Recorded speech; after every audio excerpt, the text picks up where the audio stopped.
Grant ta'lim maktabida o'zbek tiliga davlat tili maqomi berilganligining 36 yilligi munosabati bilan muqaddasim, munavvarim, ona tilim shiori ostida bayram tadbiri bo'lib o'tdi.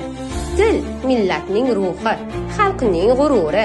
Tadbir davomida o'quvchilar ona tilimizga bo'lgan mehr va ehtiromlarini she'r, sahna ko'rinishlari hamda kuy-qo'shiqlar orqali ifoda etdilar. Har bir chiqishda so'zning qudrati, tilimizning betakror go'zalligi va ma'naviy boyligi aks etdi. Ona tili bayrami o'quvchilar qalbida faxr va iftixor tuyg'usini uyg'otdi. Ularda milliy qadriyatlarni qadrlash, so'zga hurmat bilan yondashish tuyg'usini yanada mustahkamladi.